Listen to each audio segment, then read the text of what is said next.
हाँ, हेलो। हम लोग जो है यहाँ पे वेक्टर मॉडल ऑफ एटम पढ़ रहे थे। एक बार हम तुम लोगों को रिवाइज करा दे। वेक्टर मॉडल ऑफ एटम जो है ये दो चीजों पर बेस्ड है। हम लोग अभी पहला पार्ट पढ़ रहे हैं उसका, that is the concept of space quantization. सीधी सी बात है, यहाँ पर जो वेक्टर मॉडल ऑफ एटम का जो स्पेस क्वांटाइजेशन थ्योरी है, ये बताता है कि हमारा जो क्वांटिटीज है, जैसे एंगुलर मोमेंटम है, it is not only quantized in magnitude, it is quantized in direction also. Quantized in direction का मतलब है कि ये जो एंगुलर मोमेंटम वेक्टर है, that can take only certain specific orientations in space. ये स्पेस में कुछ ही ओरिएंटेशंस ले सकता है। जब भी हम ओरिएंटेशन की बात करते हैं तो हमारे पास एक फिक्स्ड एक्सिस होना चाहिए जिसके रेस्पेक्ट में हम ओरिएंटेशन को देख रहे हैं, जिसके रेस्पेक्ट में हम ओरिएंटेशन को जो है समझ रहे हैं। ठीक है, अब ये एक्सिस क्या होना चाहिए? तो कुछ एक्सपेरिमेंट्स हुए जहां पर जो ये स्पेक्ट्रा है, हाइड्रोजन का स्पेक्ट्रा है या किसी और एलिमेंट का स्पेक्ट्रा है, ये मैग्नेटिक और इलेक्ट्रिक फील्ड में कुछ डिफरेंट पैटर्न्स दिखाता है। जनरली मैग्नेटिक फील्ड अभी हम लोग लेकर के चल रहे हैं, इलेक्ट्रिक फील्ड में भी होता है स्टार्क इफेक्ट, जिमान इफेक्ट, ये सब इलेक्ट्रिक और मैग्नेटिक फील्ड की बातें हैं। तो यहाँ पे जो हम एक्सिस लेते हैं वो एक्सिस लेते हैं the direction of the field, और इस फील्ड के रेस्पेक्ट में जो हमारा एंगुलर मोमेंटम है, it can take only certain specific values. माने इसके जो प्रोजेक्शंस हैं ये कुछ ऐसे होंगे कि only certain fixed orientations are possible, जो हम लोग पिछले लेक्चर में देख चुके हैं। यहाँ पे हम लोग देख चुके हैं कि L अगर इक्वल टू 3 है तो L इक्वल टू 3 के लिए 2L+1 ओरिएंटेशंस जो हैं ये पॉसिबल है। 7 ओरिएंटेशन हो सकते हैं, जिसमें से एक ओरिएंटेशन नेसेसरीली L बराबर 0 होता है, that is along the direction of the field, और बाकी जो है ये कुछ फिक्स्ड ओरिएंटेशंस है, और ये ओरिएंटेशंस या प्रोजेक्शंस क्या होंगे ये डिटरमाइन करता है मैग्नेटिक क्वांटम नंबर और magnetic orbital quantum number ML, sorry. ठीक है, दूसरा जो इसका पार्ट है जो तुम्हारा बताता है अबाउट द स्पिन, तो ये जो वेक्टर मॉडल ऑफ एटम है इसमें कई सारे नए क्वांटम नंबर्स को इंट्रोड्यूस किया। ये सारे क्वांटम नंबर्स जो है they are not only numbers, they specify certain physical effects. इसमें जो नेक्स्ट क्वांटम नंबर की हम लोग बात करेंगे, that is the magnetic spin quantum number. ये मैग्नेटिक स्पिन क्वांटम नंबर कैसे आता है ये हम लोग अभी देखेंगे एक एक्सपेरिमेंट में, और ये पूरे मैग्नेटिज्म को एक्सप्लेन करता है। Magnetic spin quantum number MS जो है ये सब्सक्रिप्ट है, हम इसको यहां पर ऐसे ही लिखे हैं, ये सब्सक्रिप्ट में है। तो let us understand what is this magnetic spin quantum number. तो ये जो मैग्नेटिक स्पिन क्वांटम नंबर है, बेसिकली ये बताता है कि ये जो एक नया क्वांटिटी इंट्रोड्यूस किया गया, द कंसेप्ट ऑफ स्पिन, कि इलेक्ट्रॉन के साथ एक और मोशन एसोसिएटेड है, दैट इज द स्पिन। और ये हम फिर से याद दिला दे कि इलेक्ट्रॉन का स्पिन क्रिकेट बॉल का स्पिन जैसा नहीं है, इट इज डिफरेंट। ये एक पर्टिकुलर फिजिकल सिचुएशन को दिखाता है, फिजिकल फिनोमेना को दिखाता है। ये क्यों नहीं है स्पिन के बराबर ये हम आगे बताएंगे, अभी इसकी जरूरत नहीं है, इसके बाद वाले लेक्चर्स में बताएंगे। तो ये जो स्पिन है, this is an additional degree of freedom या additional type of motion that causes certain specific effects. क्या इफेक्ट्स है ये हम लोग अभी देखेंगे मैग्नेटिज्म में। The magnetic magnetic spin quantum number is a quantity that specifies the orientation of the spin or the spin vector with respect to the reference axis, which is the magnetic field axis. Magnetic field के axis के along इसका जो orientation है या ये किस तरह से अपने आप को अरेंज करेगा, इसको बताता है मैग्नेटिक स्पिन क्वांटम नंबर। ये स्पिन मोशन उस एक्सिस, सिंपली इसको समझो कि ये स्पिन मोशन उस एक्सिस के अलोंग कैसे होगा, लट्टू की तरह होगा कि किसी और चीज की तरह होगा। ठीक है, ये बताता है मैग्नेटिक स्पिन क्वांटम नंबर। तो spin angular, this is another kind of angular momentum that is associated with the electron, जो कि वेक्टर मॉडल बताता है। इससे पहले इसके बारे में कोई चर्चा नहीं थी। ये भी एक एक्सपेरिमेंट से आया, हम लोग डिस्कस करेंगे एक्सपेरिमेंट। तो ये जो स्पिन एंगुलर मोमेंटम है ये दो ओरिएंटेशंस ले सकता है, या तो ये मैग्नेटिक फील्ड के पैरेलल हो या तो ये मैग्नेटिक फील्ड के एंटी पैरेलल हो। ठीक है, ये दो ओरिएंटेशंस ये ले सकता है। It can take two orientations. और इसको जो है, अब ये दो ओरिएंटेशंस को हम जब नंबर्स में एक्सप्रेस करते हैं तो इसके दो वैल्यूज होते हैं। द मैग्नेटिक नहीं, the spin angular momentum which is another angular momentum or a physical motion that is added in the vector model can take two orientations with respect to the magnetic field direction। ये magnetic field direction के respect में दो orientations ले सकता है। पहला orientation अगर है, क्या है, the spin angular momentum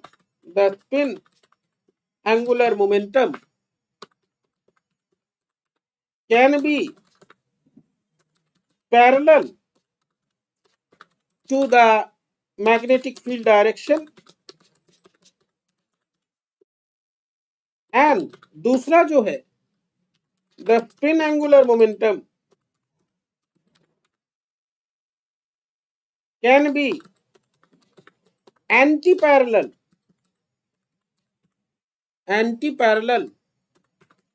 to the magnetic field direction। ये दो ओरिएंटेशंस ले सकता है। ठीक है, these two orientations can be represented by two numbers। ये जो है दो नंबर से हम इसको रिप्रेजेंट करते हैं। हम लोगों ने इससे पहले देखा था स्पिन के जो है दो वैल्यूज होते हैं, 1/2 एंड -1/2। तो ये जो ms है, magnetic spin quantum number, it can have to values corresponding to the two situations, and they are +1/2 and -1/2। These are the two values that can be taken। तो ये डायग्राम जो है तुम्हारा, ये दोनों ओरिएंटेशंस को रिप्रेजेंट कर रहा है। बी यहाँ पे मैग्नेटिक फील्ड है और तुम्हारा ms जो है ये +½ और -½ है। The magnetic spin quantum number can take +½ or -½ according to the parallel or the anti-parallel orientation, parallel या एंटी पैरेलल ओरिएंटेशन के अनुसार ये जो है दो ओरिएंटेशंस ले सकता है। इसके दो वैल्यूज हो सकते हैं, एमएस के दो वैल्यूज हो सकते हैं। तो एमएस इज इक्वल टू +1/2 और -1/2, दो वैल्यूज इसके हो सकते हैं। तो ये दूसरा, ये जो है नेक्स्ट क्वांटम नंबर है जो कि वेक्टर मॉडल इंट्रोड्यूस करता है। अब एक इंटरेस्टिंग क्वांटम नंबर पे आते हैं जो कि रिलेटेड है टू द कपलिंग। कपलिंग माने होता है जोड़ना, ठीक है। कपलिंग माने होता है जोड़ना, टू ऐड। यहां पे एडिशन सिर्फ जो है तुम्हारा मैग्नीट्यूड का नहीं होता है, एडिशन जो है तुम्हारा मैग्नीट्यूड और डायरेक्शन दोनों का होता है। So it is a vector addition. और ये कंसेप्ट बहुत इंपॉर्टेंट है जब हम लोग स्टडी करते हैं the structure of the multi electron atoms, alkali atoms. इसका स्पेक्ट्रा स्टडी करने में पूरा स्पेक्ट्रोस्कोपी जो है इसी पर बेस्ड है। द नेक्स्ट इंपॉर्टेंट, ये सारे नंबर्स जो हैं फिर से हम बता दें, they are representing physical quantities. The next important quantum number that is introduced by the vector model is the total magnetic orbital angular momentum। Total angular momentum या टोटल मैग्नेटिक नहीं, टोटल एंगुलर मोमेंटम। पहले इसको पढ़ लेते हैं, total angular momentum. ये जो total angular momentum है, this is showing a particular physical effect. This angular momentum represents the physical effect of the coupling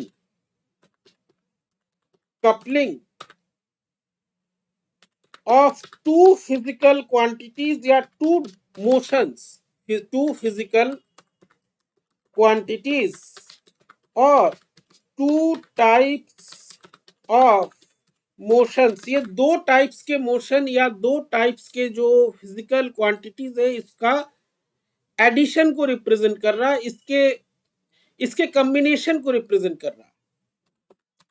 coupling means combination, addition हम कॉम्बिनेशन एडिशन दोनों कह सकते हैं, कॉम्बिनेशन और addition.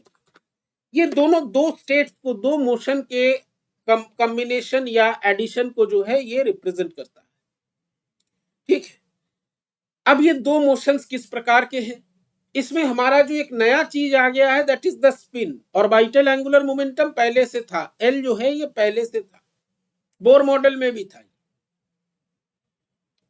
Vector model of atom कहता है ये जो है इसका जो ओरिएंटेशन है, ये जो ऑर्बिट्स का जो ओरिएंटेशन है वो सिर्फ मैग्नीट्यूड में नहीं, डायरेक्शन में भी क्वांटाइज्ड है, ठीक है।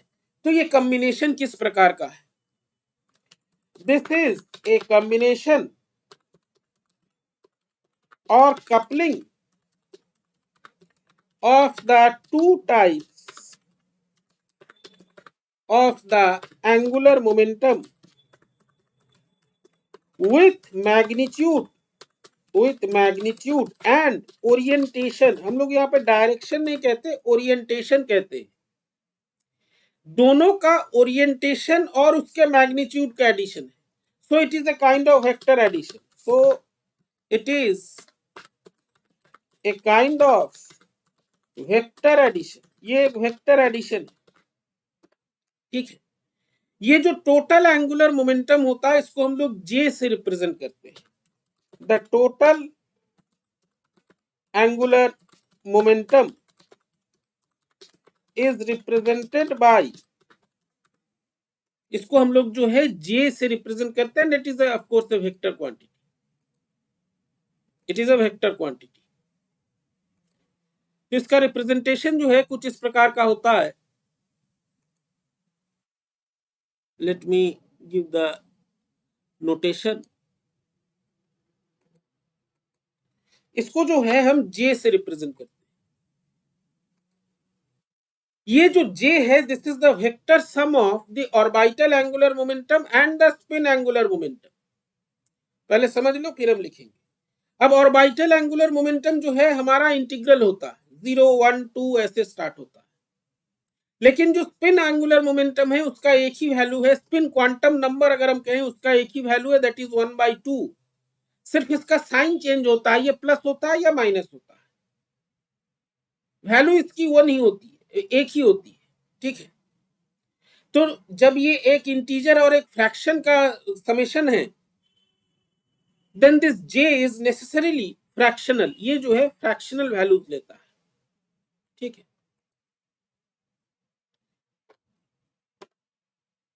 The total angular momentum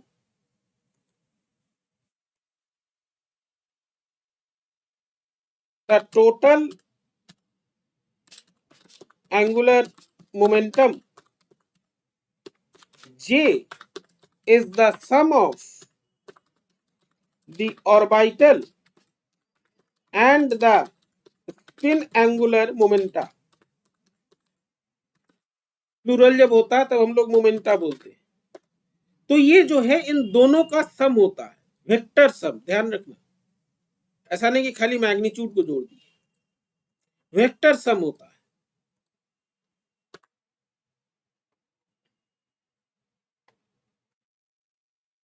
L और एस को जब हम वेक्टोरियली ऐड करते हैं we get J. Since L is integral in nature and s has only one value 1/2, so the quantity j is j has fractional values। इसके जो values होते हैं ये फ्रैक्शनल होते हैं। तो इसमें जो है एडिशन दो प्रकार का हो सकता है, दो तरीके से हो सकता है, क्योंकि ये s जो है ये प्लस हाफ या माइनस हाफ दोनों वैल्यूज ले सकता है। तो यहाँ पे j जो है हमारा l प्लस माइनस एस होता है। Same s has values plus minus 1/2, तो हमारा जो j है टोटल क्वांटम नंबर जो है this is j plus minus s। अब ये प्लस और माइनस साइन क्या दिखाते हैं? जो प्लस साइन है, plus sign shows that s is parallel to L, and minus sign shows that s is anti-parallel to L। तो ये दोनों सिचुएशंस जो है ये पैरेलल और एंटी पैरेलल को दिखाता है, प्लस या माइनस साइन। ठीक है, जैसे यहाँ पे तुम्हारे बुक में जो किसी भी टेक्स्ट बुक में मिल जाएगा, डायग्रामेटिक रिप्रेजेंटेशन कुछ इस प्रकार का है। ये जो डायग्राम है ये शो कर रहा है द पॉसिबल वैल्यूज ऑफ जे। जैसे L इक्वल टू 2 की हम बात करें, अगर L और S दोनों सेम डायरेक्शन में है तो 2 प्लस 1/2 5/2 हो जाएगा J। अगर L इक्वल टू 2 है और S जो है माइनस 1/2 है तो 1/2 माइनस 1/2, यहाँ पे जो है साइन इन्होंने थोड़ा सा गड़बड़ हो गया है। 1/2 माइनस 2 माइनस 1/2 ये 3/2 हो जाएगा। तो J can have two possible values for a given value of L। J can have two possible values. For a given value of L, J can have two possible values जो कि कोरिस्पॉन्ड करते हैं S plus half के लिए, और एक जो है कोरिस्पॉन्ड करता है S माइनस हाफ के लिए। दो सिचुएशंस हमारे पास है। तो for a given value of L यहाँ पे दो वैल्यूज हो सकते हैं। यहाँ पे L इक्वल टू 2 लिया गया, तुम कोई और वैल्यू भी ले सकते हो। ठीक है, तो इससे पहले जैसे हम लोग देखे थे कि जो टोटल एंगुलर मोमेंटम ऑर्बिटल है, स्पिन है, इसके जो वैल्यूज हैं या इसके जो प्रोजेक्शंस हैं on the axis, they are some number times h bar. तो ये जो टोटल एंगुलर मोमेंटम है p, इसको अगर हम पी जे से दिखाए, p का मतलब होता है projection, projection on the reference axis, the projection of total angular momentum, total angular momentum on the reference axis, जो कि हमारा मैग्नेटिक फील्ड का एक्सिस है, reference axis is given by P जे बराबर जे एच बार। जे की जो भी वैल्यू आएगी 5/2 h बार, 3/2 h बार, इस तरह के ओरिएंटेशन होते हैं। और इसका जो मैग्नीट्यूड हम निकालते हैं, इस प्रोजेक्शन का जो वैल्यू निकालते हैं, या कॉम्पोनेंट, एकदम सिंपल लैंग्वेज में समझो तो कॉम्पोनेंट का जो मैग्नीट्यूड निकालते हैं, द कॉम्पोनेंट और the magnitude of the projection, magnitude of the projection is given by, ये जो मैग्नीट्यूड है ये हम लिखते हैं root under J into J plus 1 into H bar. S L के लिए लिखते हैं root under L into L plus 1 H bar. S के लिए लिखते हैं root under S into S plus 1 H bar. ये जो रिजल्ट है they are obtained from the treatment of the quantum mechanical treatment in 3 dimensions, और इसमें spherical harmonics का यूज होता है, जो तुमको बीएससी थर्ड ईयर में पढ़ना। ये रिजल्ट वहीं से आते हैं, स्फेरिकल हार्मोनिक्स। वहां पे तुम देख, वहां पे जो है वी हैव 3, जब हम इसको 3 डायमेंशन में ले जाते हैं, जहां पर हमारे पास आर थीटा फाई 3 डायरेक्शंस होते हैं, for each direction there is a quantum number, जो कि तुम्हारा समरफील्ड की थ्योरी के अनुसार। और वहां पे स्फेरिकल हार्मोनिक्स का यूज करते हैं। स्फेरिकल हार्मोनिक्स क्योंकि तुम्हारे सिलेबस में अभी नहीं है, इसलिए इंक्लूड नहीं किया गया है। अगर तुम लोग कहो तो हम बता देंगे, बहुत कठिन कुछ नहीं है। तुम लोग मैथमेटिक्स पढ़ते हो, कैन अंडरस्टैंड इट। तो ये जो है, this is the physical effect, it is showing the physical effect where there is a coupling और there is a combination of the 2 quantum numbers और 2 angular momenta, spin and orbital. वो घूम रहा है चारों ओर, न्यूक्लियस के ऑर्बिटल हो गया। अब फॉर द टाइमिंग हम भी वही टर्म यूज कर रहे हैं कि वो एक और मोशन लेकर के घूम रहा है, जैसे कि फिर से एग्जांपल उसी तरह का आएगा, जैसे अर्थ स्पिन करते हुए रिवॉल्व करता है, लेकिन हम फिर भी याद दिला देते हैं वो स्पिन और ये स्पिन सेम नहीं है। तो ये जो टोटल एंगुलर मोमेंटम है, टोटल एंगुलर मोमेंटम, और एक चीज ध्यान रखना, यहाँ पे स्मॉल जे यूज किया गया है, कैपिटल जे का यूज कहीं और होता है। स्मॉल जे है, स्मॉल एल है, स्मॉल एस है। मल्टी इलेक्ट्रॉन एटम्स में हम लोग कैपिटल लेटर्स का यूज करते हैं, यहाँ पे अभी नहीं कर रहे हैं। The total angular momentum is physically showing the combination or addition or coupling of the 2 angular momenta। ये दोनों कॉम्बिनेशन कर रहे हैं, ये दोनों जो है जुड़ रहे हैं इन ए स्पेसिफिक वे, और उसके बाद ये मोशन कर रहे हैं। तो इन टोटलिटी में क्या हो रहा है, जो तुम्हारा ऑर्बिट है ये एक खास तरीके से, एक स्पेसिफिक तरीके से ओरिएंटेड है। ये सारी चीजें वही बता रहे हैं। The net effect is that, the net effect is that the orbit से रिलेटेड है, ऑर्बिटल एंगुलर मोमेंटम इज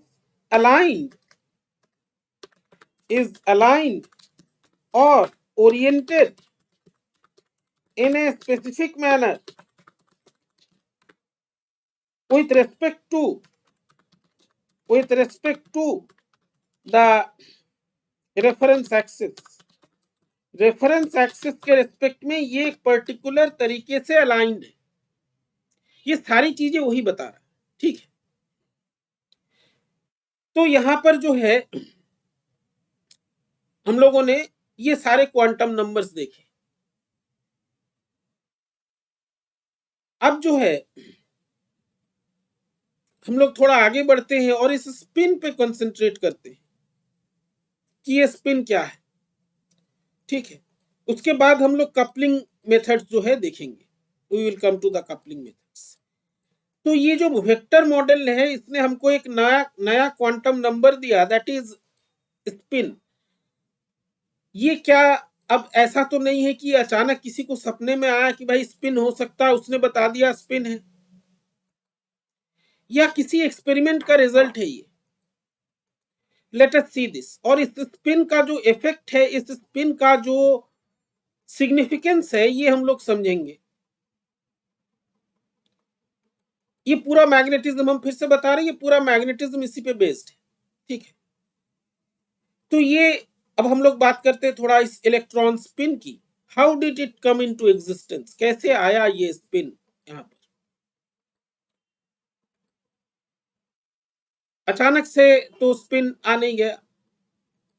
तो यहां पे एक एक्सपेरिमेंट का डिस्कशन हम लोग करेंगे, दैट इज द स्टर्न गर्लैक एक्सपेरिमेंट। और ये जो इस एक्सपेरिमेंट के जैसे इससे पहले भी हम लोग कई सारा सिचुएशन देख चुके हैं, जहां पे किसी एक पर्टिकुलर एक्सपेरिमेंट का जो ऑब्जर्वेशन है उसको जब एक्सप्लेन करने जाते हैं, there are new quantities that are coming into existence. Spin of the electron, spin of the electron and the Stern-Gerlach experiment। तो ये स्पिन कैसे आया, स्टर्न गर्लैक एक्सपेरिमेंट। ये एक्सपेरिमेंट चल रहा था, इसने इसी से जो है ये कंसेप्ट है, आप समझते हैं कैसे आया। तो स्टर्न और गेरलाक जो है दो फिजिसिस्ट थे जो 1922 में एक एक्सपेरिमेंट कर रहे थे। ठीक है, they were performing this experiment with silver atoms। पहले समझ लो फिर हम लिखेंगे। अब ये जो इसमें क्वेश्चन भी आता है, बाद में भी रुक जाते हैं, समझ लेते हैं पहले। तो यहां पे जो है सिल्वर एटम्स इन्होंने रखे थे, इस सिल्वर वेपर लिया था, और इन एटम्स को ध्यान देना, एटम्स, इलेक्ट्रॉन्स नहीं, आयंस नहीं, एटम्स। इन एटम्स को इन्होंने पास कराया through a non uniform magnetic field. हम लोग अभी तक मैग्नेटिक फील्ड जो पढ़ते हैं हम लोग बार बार देख लेते हैं यूनिफॉर्म मैग्नेटिक फील्ड। ये नॉन यूनिफॉर्म मैग्नेटिक फील्ड है। नॉन यूनिफॉर्म मैग्नेटिक फील्ड में खास बात होता है, क्या होता है, किसी को पता है तो बताना, पढ़े हो तुम लोग, अगर याद है तो बताना। इन 1922 Stern and Gerlach performed an experiment with the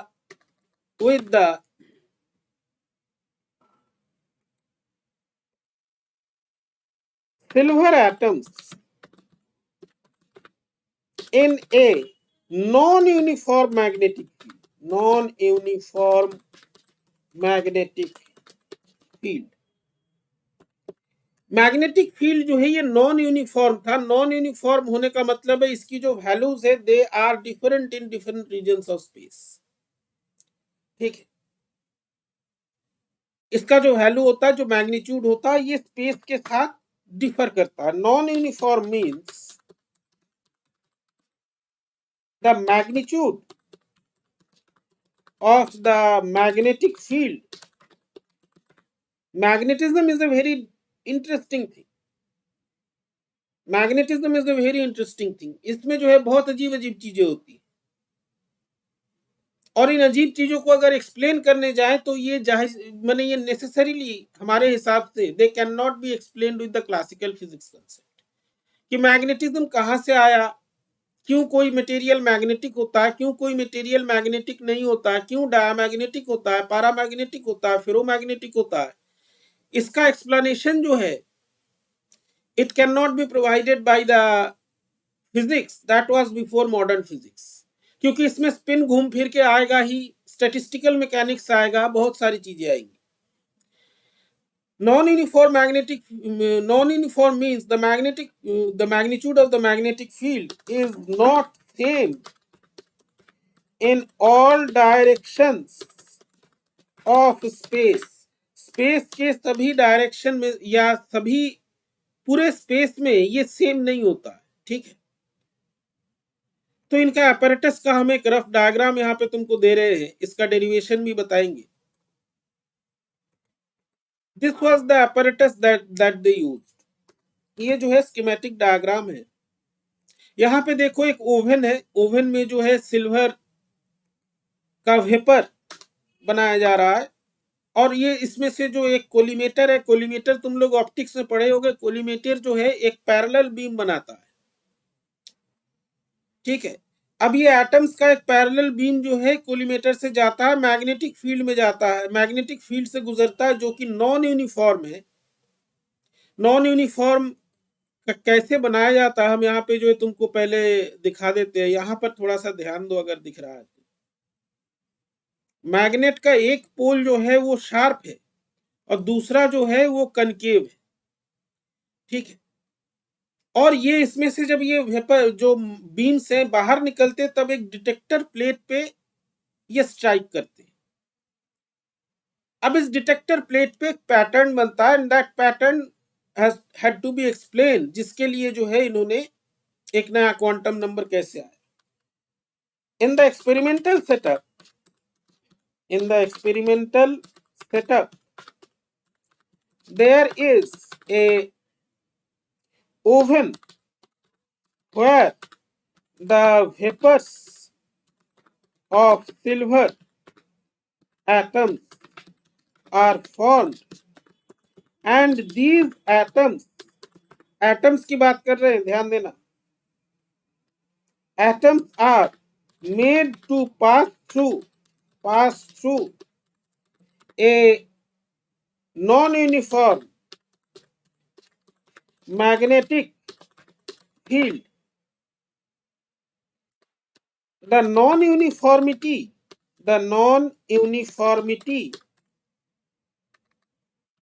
of the magnetic field is obtained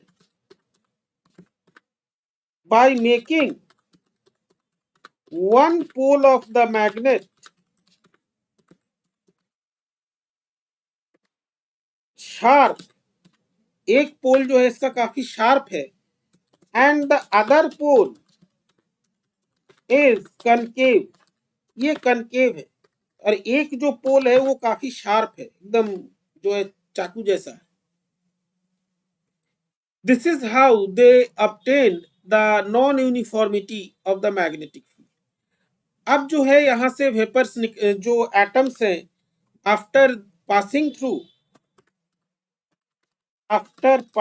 through the non-uniform magnetic field, these atoms strike a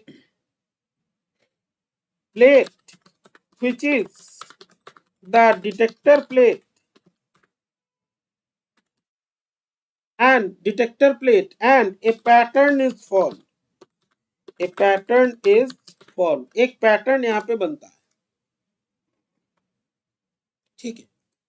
and the pattern was to be explain, कि भाई ये पैटर्न कैसे बनता है। यहाँ पे neutral atoms लिए गए हैं, सिल्वर के न्यूट्रल एटम्स। कोलिमेटर जो है ये एक पैरेलल बीम बनाने का काम करता है। The collimator produces a parallel beam of atoms, neutral, ये ध्यान देने वाली बात है। ये हम बार बार न्यूट्रल और एटम पर इसलिए तुमको कंसंट्रेट करा रहे हैं क्योंकि तुम्हारा जो बेसिक मैग्नेटिज्म है जो तुमने 12th में पढ़ा है, you know that A chargeless particle is not deflected by a magnetic field. Magnetic force जो है वो क्यू वी क्रॉस बी होता है, अगर क्यू जीरो हो तो मैग्नेटिक फोर्स जीरो होगा। माने मैग्नेटिक फील्ड में रिस्पॉन्ड करने के लिए पार्टिकल में चार्ज होना जरूरी है, ये हम लोग जानते हैं। द रीजन फॉर एम्फसाइजिंग, और यही तुम्हारे क्वेश्चन का जवाब भी है, हम क्वेश्चन बताएंगे बाद में, that the atoms are neutral is that in the magnetic field only the charged particles experience a force, a magnetic force. तो एट दिस इंस्टेंट हमें ये लगना चाहिए कि क्योंकि यहाँ पे न्यूट्रल एटम्स हैं तो यहाँ पे कुछ नहीं होगा, माने they will not respond, they will not react to the magnetic field का इन पर कोई असर नहीं होना चाहिए क्योंकि ये न्यूट्रल है कि नहीं। एट द फर्स्ट इंस्टेंट हमें यही लगता है कि भाई चार्ज ही नहीं है पार्टिकल पे, चार्जलेस पार्टिकल पे कहां से मैग्नेटिक फील्ड काम करेगा। But this was not the situation, let us see क्या हुआ इसमें। ठीक है, ये जो अब थोड़ा इस मैग्नेट के बारे में बात कर लेते हैं। ये मैग्नेट जो है ये कुछ इस प्रकार का है कि ये जो फील्ड है ये एक पर्टिकुलर डायरेक्शन में इसकी इंटेंसिटी बढ़ता जाता है। ठीक है, एक पर्टिकुलर डायरेक्शन में इसका इंटेंसिटी बढ़ता जाता है, which is also the direction of the magnetic field itself. माने इसका जो इंटेंसिटी है, इसका जो स्ट्रेंथ है वो अलोंग द मैग्नेटिक फील्ड ज्यादा है, उसके परपेंडिकुलर या किसी एंगल में कम है। ठीक है, नॉन यूनिफॉर्म का यही मतलब होता है। The cross section of the magnet is so designed that the intensity of the magnetic field is maximum along the direction of the field and is less in other directions like perpendicular or some other angle। माने along the direction, अगर हम उसको z axis लें, if the magnetic field direction is along the z axis, then the field has maximum strength along the z axis and less in other direction। दूसरे direction में ये कम है, z direction में इसका जो मैग्नेटिक फील्ड का जो स्ट्रेंथ है ये सबसे ज्यादा है। इसी को नॉन यूनिफॉर्म कहते हैं। नॉन यूनिफॉर्म कहने का यही मतलब। अब इसका रिजल्ट क्या होगा,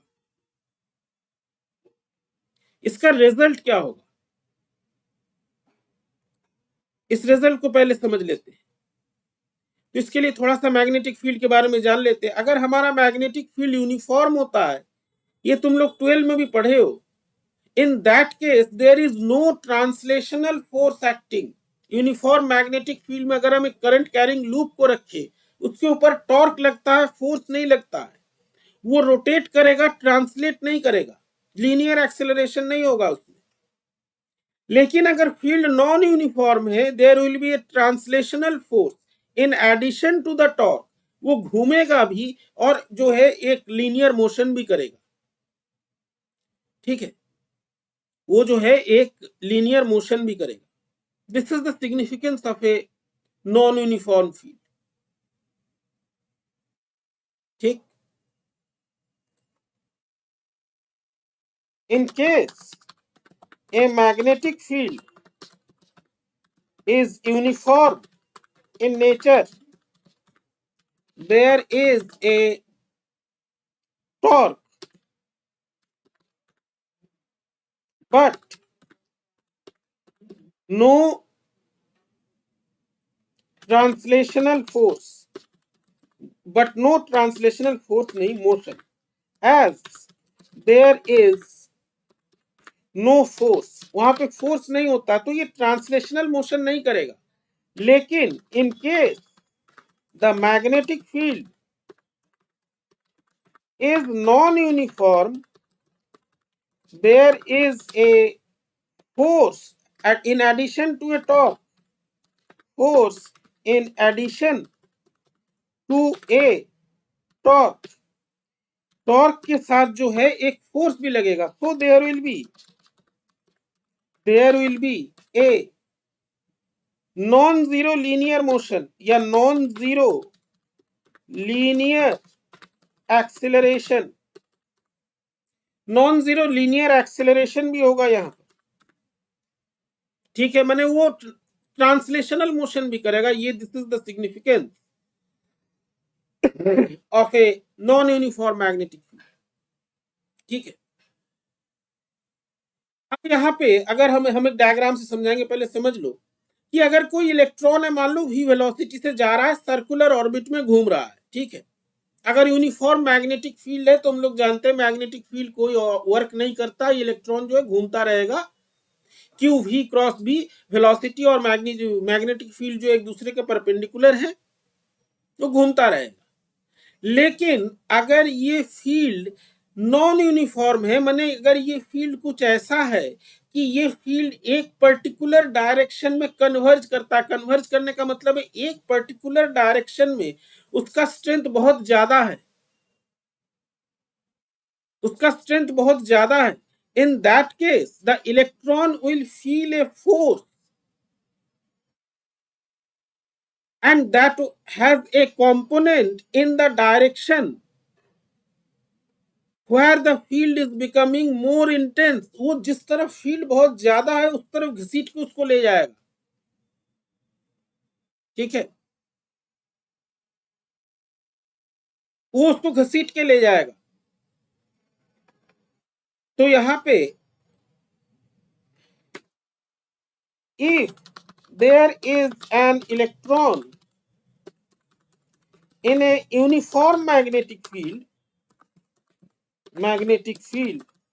such that its velocity is perpendicular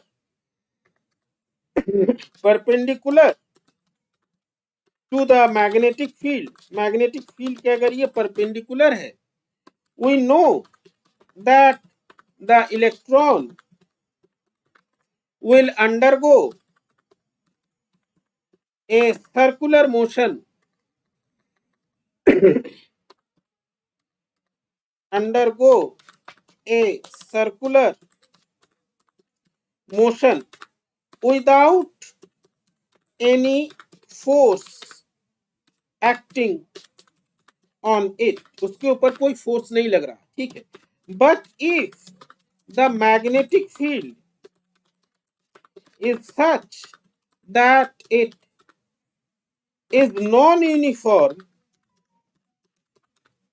and it converges का मतलब है converges, which means it has maximum strength in one direction only, then the electron will experience a force, ये फोर्स जो है क्या होगा, ये this force will be again proportional to v cross b minus v cross b, दोनों का cross product ही होगा, and it will take the electron to the direction of increasing magnetic field v cross b, and this force will take the electron in the direction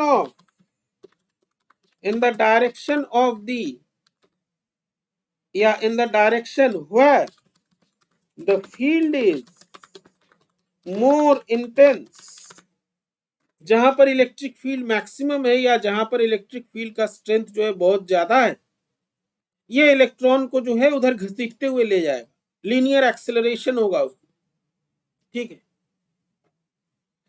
तो in this case the magnetic field the electron experiences a force। हम लोग magnetic dipole की बात करेंगे, magnetic dipole moment तुम लोगों ने पढ़ा होगा 12 में, अगर नहीं भी पढ़ा है तो फिर यहाँ पे तो पढ़ना ही है। तो in this case the if you have a magnetic dipole माने जैसे एक बार मैग्नेट होता है वो मैग्नेटिक डाइपोल होता है, मैग्नेटिक मोनोपोल कभी होता नहीं है।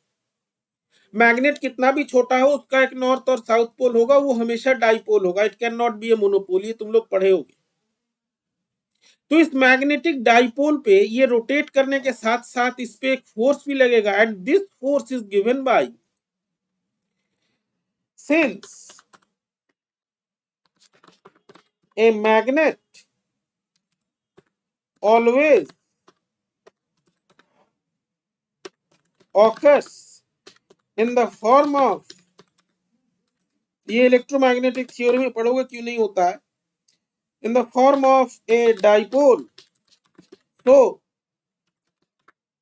in the form of a dipole, so it is called, अभी हम एकदम सिंपल डेफिनेशन दे रहे हैं तुमको, ए मैग्नेटिक डाइपोल, इसको मैग्नेटिक डाइपोल कहते हैं, एकदम सिंपल हमने तुमको अभी डेफिनेशन दिया है। 12th की किताब खोल के देख लेना, तुम पढ़े होगे, नहीं पढ़े होगे तो यहां तो हम बताएंगे फिर से। तो ये जो मैग्नेटिक डाइपोल है, this magnetic dipole in the presence of a non-uniform field will experience a force which is, तो ये फोर्स जो है कुछ इस फॉर्म का होता है, यहाँ पे एफ जेड जो है अलोंग द डायरेक्शन, हमने जेड डायरेक्शन को लिया है, डायरेक्शन ऑफ मैग्नेटिक फील्ड, ऊपर जो है एक बार लगा हुआ है, this bar shows A average nature. Average nature क्यों होता है अभी बाद में बताएंगे, अभी इसकी जरूरत नहीं है। This is the average force that is acting, average simple समझ लो, एवरेज का मतलब ये होता है क्योंकि डायरेक्शन फील्ड का इंटेंसिटी अलग अलग रीजन्स में अलग अलग है, क्योंकि नॉन यूनिफॉर्म है, तो हर जगह फोर्स भी अलग अलग लग रहा है, तो हम अगर एवरेज एक वैल्यू निकाले तो this average value is del B upon del Z and mu L Z। del B Z upon del Z क्या बता रहा है, the variation of magnetic field along with direction या with space, Z माने Z axis, mu L Z is the magnetic dipole moment, ये एक vector quantity होता है, that decides the behavior of the magnet, and that it is the magnetic dipole moment component along the Z direction. We take average force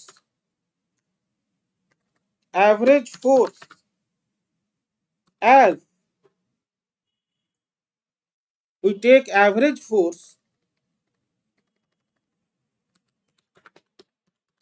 as the field is non-uniform and it varies with space।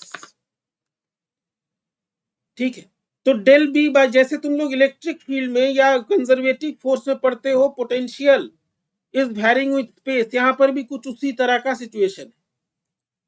हालांकि यहाँ पे जो है तुम्हारा वो है, क्या कहते हैं, मैग्नेटिक फील्ड है, पोटेंशियल नहीं है।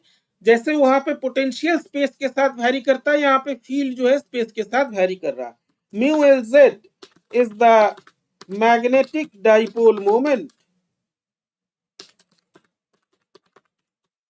अलोंग जेड डायरेक्शन, और del B by del Z जो है ये शो कर रहा है what is the, how the magnetic field varies with space. तो ये एक नेट फोर्स उसके ऊपर लगेगा, ठीक है। z कोऑर्डिनेट या z direction is the direction of increase of magnetic field strength, और del B by del Z जो इसका वेरिएशन बता रहा है। तो मैग्नेटिक डाइपोल को जब हम नॉन यूनिफॉर्म मैग्नेटिक फील्ड में रखते हैं तो ये टॉर्क इसके ऊपर लगता है, जिसके कारण एक मोशन होता है लट्टू की तरह, प्रिसिजनल मोशन, ये हम लोग मैग्नेटिक फील्ड में डिटेल्स में पढ़ेंगे। और इसमें एक फोर्स भी लगता है जिसके कारण ये डिस्प्लेस होता है, अपनी जगह से हटने लगता है. This is the net physical effect. The net effect of the non-uniform magnetic field is that the dipole experiences a torque which causes precessional motion भी तुम लोगों के मैकेनिक्स में रहता है. चलो कोई बात नहीं, अगर नहीं याद है तो तुम लोगों को ऐसे ही कुछ नहीं याद रह रहा है, बहुत मुश्किल है. Precessional motion and there is a force that causes displacement. तो ये सारी कहानी है जब हमारा मैग्नेटिक फील्ड नॉन यूनिफॉर्म होता है और उस नॉन यूनिफॉर्म मैग्नेटिक फील्ड में जो है हम लोग एक मैग्नेटिक डाइपोल को रखते हैं. ठीक है, ये इफेक्ट होता है. इसी तरह का कुछ इफेक्ट यहां पे होगा, इसीलिए इसको बताना जरूरी था. अब हम लोग आते हैं अपने एक्सपेरिमेंट में, इन्होंने क्या देखा जाए जरा. तो यहां पर भी नॉन यूनिफॉर्म मैग्नेटिक फील्ड है. ऊपर वाले इक्वेशन से देखो, जो फोर्स लग रहा है that is proportional to mu L z. Magnetic dipole moment के प्रोपोर्शनल है. ठीक है, तो अब हमारे पास जो सिल्वर एटम्स हैं उसमें हर एक सिल्वर एटम में एक फोर्स लग रहा है which is proportional to mu Lz. As a result जितने भी एटम इस मैग्नेटिक फील्ड से पास हो रहे हैं they are displaced, they undergo a displacement proportional to mu Lz. ठीक है, अब इसे हम लिखेंगे, सब समझ लो पहले. अब इसी म्यू एल जेड के अनुसार, या म्यू एल जेड कितना है, दिस बीम जो कि एक सिंगल बीम था, ये बीम कुछ भागों में बट जाता है depending on the magnetic dipole moments mu L Z. अब ये जो डिफ्लेक्टेड एटम्स है, ये जो एटम्स हैं ये डिफ्लेक्ट हुए ड्यू टू मैग्नेटिक फील्ड. ये एक मेटेलिक प्लेट पे जाके गिरते हैं और उसके ऊपर एक पैटर्न बनाते हैं. Now this pattern has to be explain. तो अब हम लोग जो है अपने एक्सपेरिमेंट में आते हैं.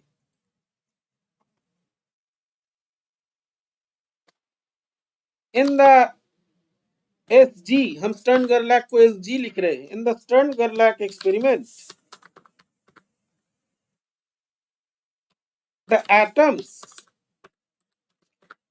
when passing through the non-uniform magnetic field, when passing through the non-uniform magnetic field experience a force described above.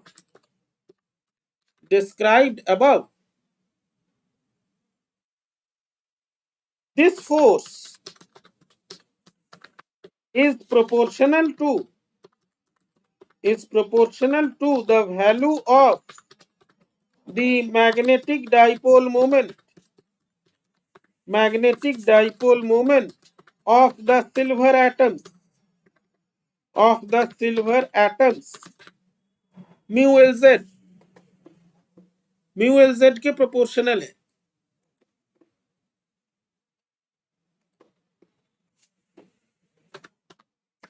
As a result,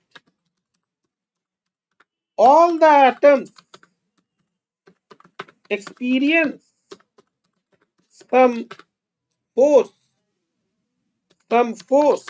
according to the value of mu Lz, and they get deflected from their path.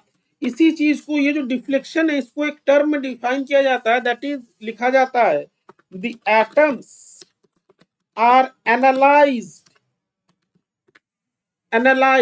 क्यों analysed बोलते हैं, अभी हम जब इसका observation explain करूंगा तब बताऊंगा.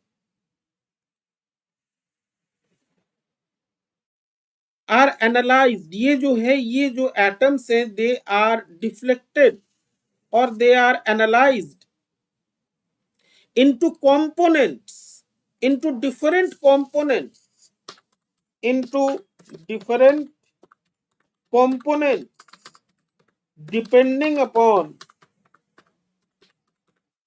mu lz. अब सवाल ये है, how does the pattern on the plate look like, और दूसरा सवाल है, how to explain the pattern. इन दोनों सवालों के जवाब जो है हम लोग नेक्स्ट लेक्चर में पढ़ेंगे, and that is a very interesting